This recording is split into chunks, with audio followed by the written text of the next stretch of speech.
Call Bushra बेगम के जी, वो तो बुढ़ापा आ गया उन पे, जेल में देखे उनके मसल्स जो हैं वो ढलक गई हैं, बेल नहीं हो रही। दूसरी तरफ आप राब्ते करेंगे जिसको बाहर ले जाओ कि 57 पेशियों पे उनके वकील नहीं पेश हुए। और ये जो इंटरिम गवर्नमेंट कर रही है इस वक्त बेहिसी से, जिस तरह से अपना ये सिर्फ अय्याशियां कर रही है। हमने फाइनेंस मिनिस्टर की शक्ल नहीं देखी, वो कौन साहब हैं, कहाँ पे हैं, क्या कर रहे हैं। कि जनाब आपके चाहे वो फारूक सत्तार हों, चाहे वो कमरान टिसोरी हों, ये लोग पैसे पकड़ पकड़ के एंडोर्समेंट्स करते हैं, इनको शर्म नहीं आती है। अस्सलाम वालेकुम नाज़रीन, आप देख रहे हैं मुबश्शिर लुकमान यूट्यूब चैनल। मैं हूं महविश तबस्सुम। मुबश्शिर साहब, एक बात मैंने आज डिसाइड की है, अगर आप माइंड ना करें तो मैं आपसे शेयर करना चाह रही हूँ। सर, आपके साथ 1 साल से ज़्यादा हो गया मुझे प्रोग्राम करते हुए, और आपको पता है कि अब अक्सर आप प्रोग्राम में भी मुझे यूथिया होने का ताना देते हैं, जबकि मैं आपको हमेशा ये कहती हूँ कि मैं यूथिया नहीं, मैं न्यूट्रल हूँ। लेकिन सर, बात ये कि मैं पीटीआई के खिलाफ नहीं हूँ, बट हो ये रहा है कि मेरा पूरा खानदान और पीटीआई के जितने भी लोग हैं उनके सामने एक इमेज मेरा ऐसा बनता जा रहा है आपके साथ प्रोग्राम करते हुए कि शायद मैं पीटीआई के खिलाफ हूँ, जो कि मैं नहीं हूँ।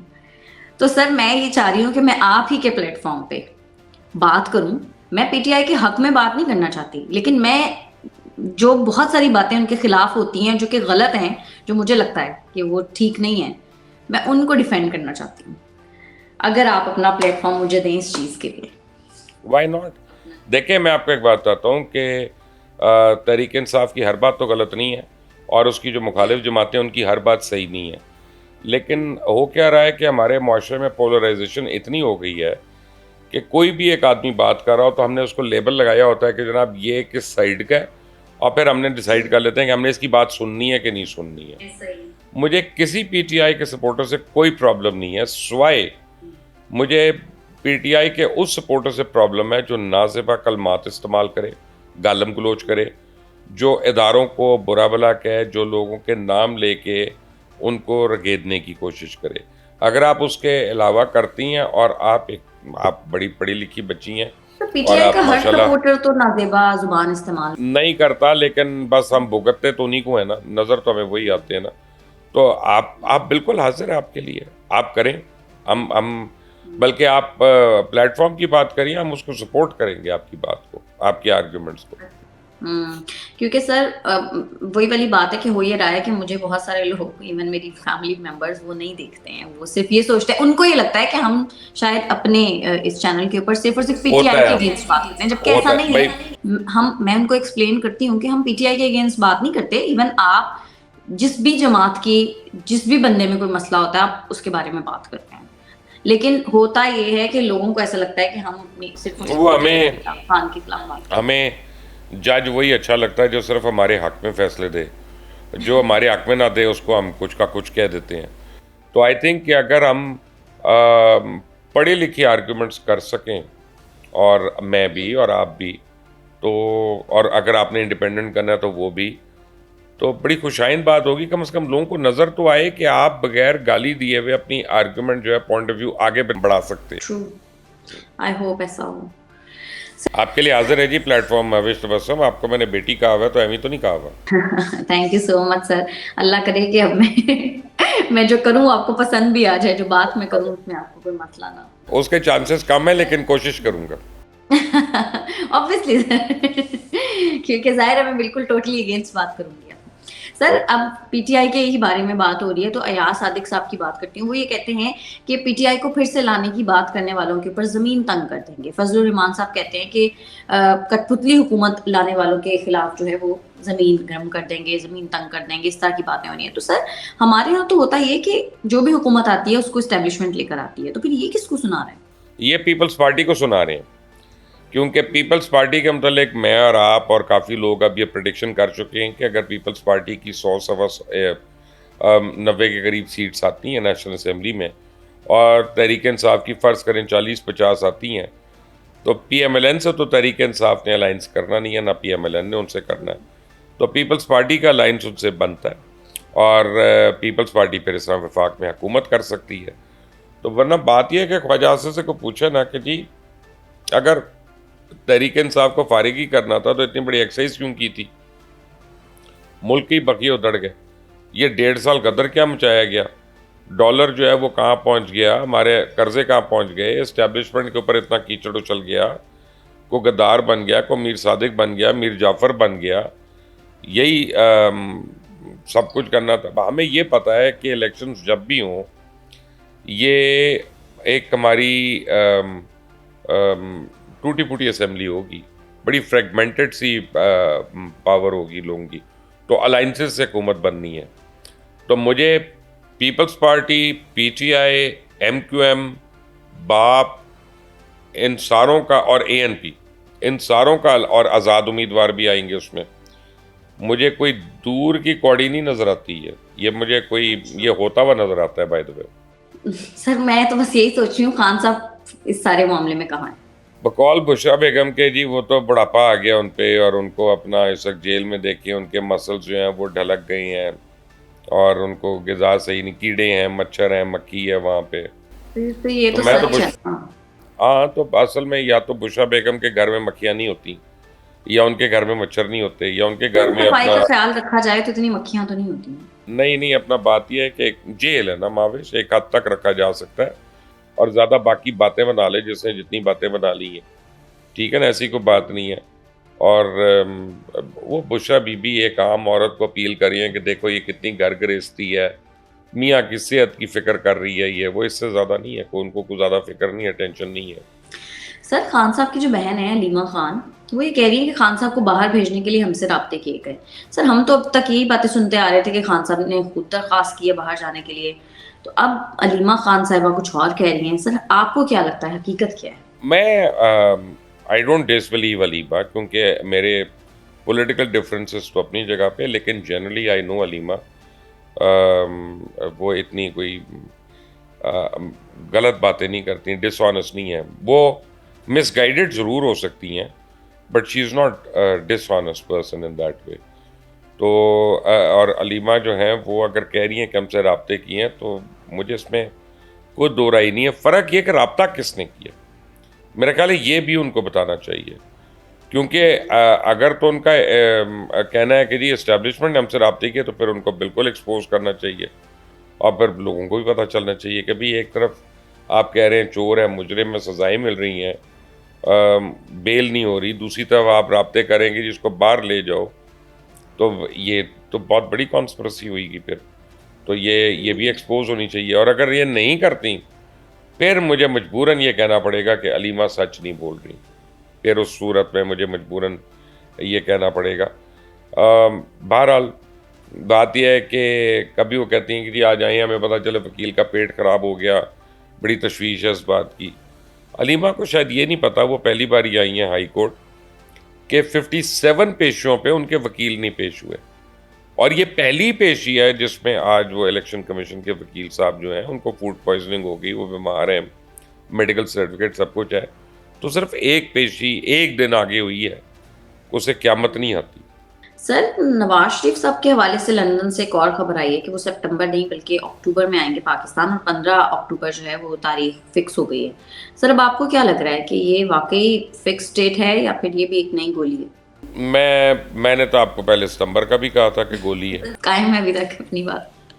देखें माविश, अगर तो नवंबर में इलेक्शंस होनी है, जिसके मुझे चांसेस नहीं नज़र आ रहे, तो अक्टूबर के वस्त में नवाज शरीफ आ सकते हैं, लेकिन अगर इलेक्शंस नवंबर में नहीं है तो नवाज शरीफ नहीं आएंगे पाकिस्तान, ये भी मैं आपको बता दूं।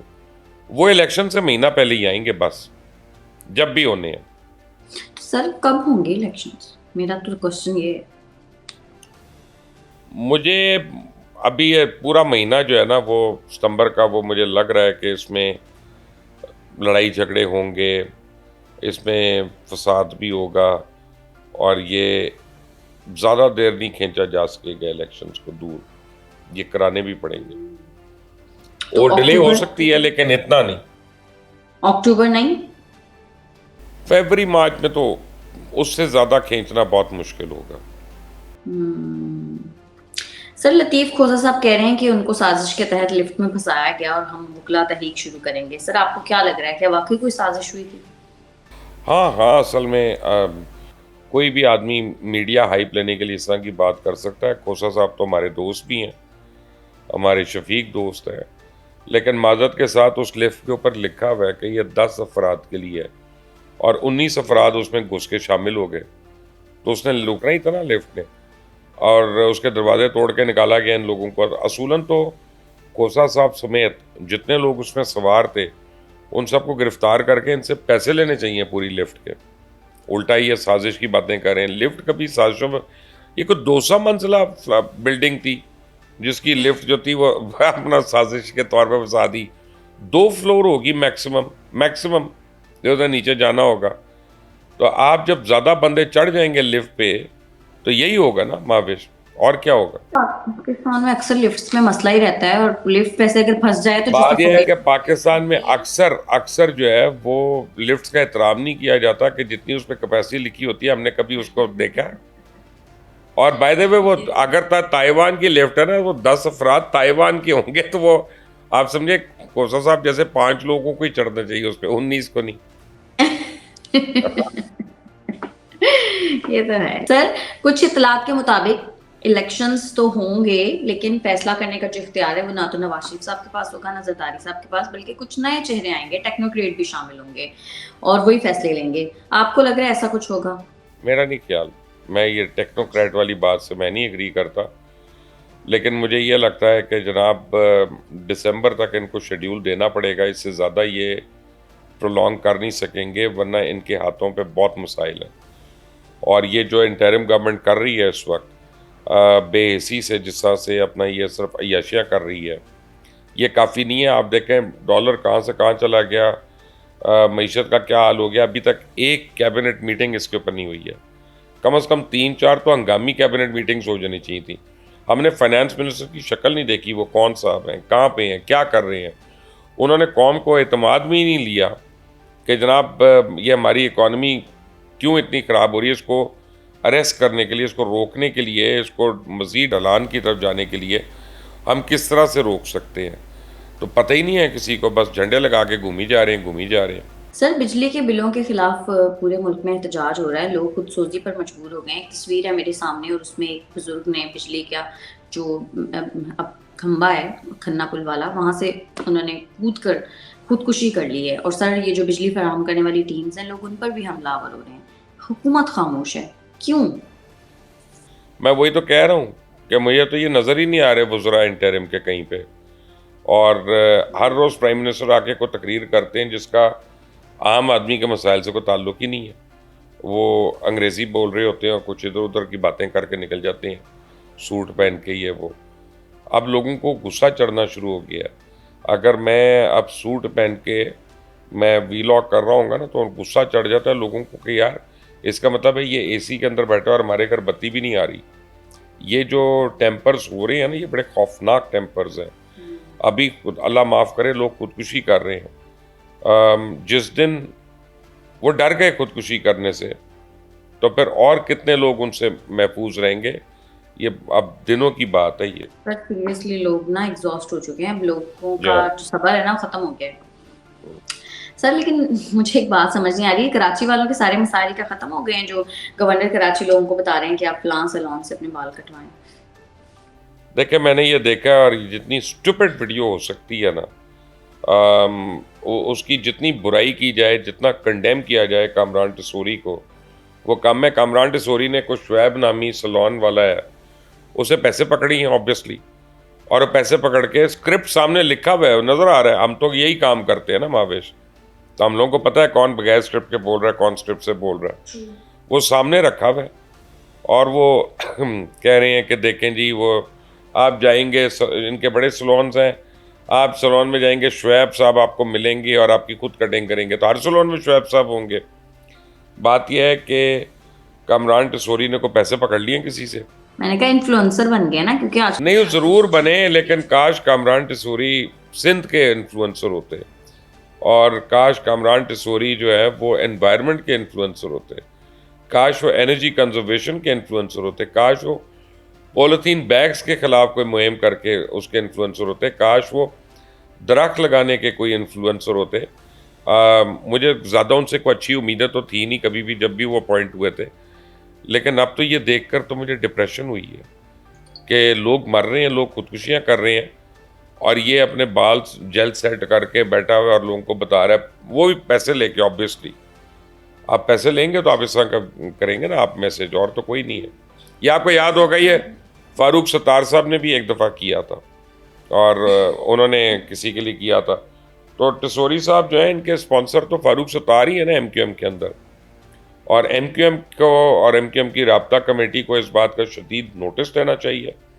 और मेरे ख्याल में कि पूरे MQM के मुंह पे ये एक तमाचा और बहुत ही ब्लैक मार्क है MQM के ऊपर कि जनाब आपके, चाहे वो फारूक सत्तार हों, चाहे वो कामरान टिसोरी हों, ये लोग पैसे पकड़ पकड़ के एंडोर्समेंट्स करते हैं, इनको शर्म नहीं आती है? लोग फाकों से मर रहे हैं और ये गवर्नर होके इस तरह के ड्रामे कर रहे हैं। सर बस वही वाली बात है, आजकल सोशल मीडिया का दौर है और आपने देखा है कि इन्फ्लुएंसर जो हैं वो उनकी बड़ी अच्छी अर्निंग हो रही होती है। तो मुझे लग रहा है पॉलिटिशियन, यार मैं कहता हूँ 50 करोड़ मिल गए हो, मैं कहता हूँ 50 करोड़ मिल गया, अगर मैं करता आप करती, समझ में आता है ये गवर्नर है पूरे सूबे का। सही बात है, ऐसा ही है। एनीवे आप शुरू करें अपना। सर मैं जरूर स्टार्ट करूंगी इंशाल्लाह। ये प्लेटफॉर्म आपके लिए हाजिर है। बस सर आपने फिर माइंड नहीं करना मेरी बातों का। करूंगा भी तो क्या करूंगा, फिर मैं आपको खुद ही जवाब दे दूंगा उसका। ये सही है, एडिट नहीं करूंगा, ये मेरा वादा है। ठीक है, क्या पता कुछ ऐसी बातें हों जो वाकई एडिट करनी पड़ जाए। अगर रियासत के खिलाफ होंगी तो एडिट होंगी, अगर बिलो द बेल्ट होंगी तो एडिट होंगी, वरना मैं नहीं। ये तो पॉइंट क्लियर करना चाहती हूँ कि हर पीटीआई का जो सपोर्टर है वो रियासत के खिलाफ नहीं होता, और हर जो पीटीआई का सपोर्टर है वो ब्लाइंडली पीटीआई को या खान साहब को सपोर्ट नहीं करता। जो उनकी चीजें खराब या गलत होती हैं उनके बारे में भी बात करते हैं, बहुत सारे लोग ऐसे भी हैं।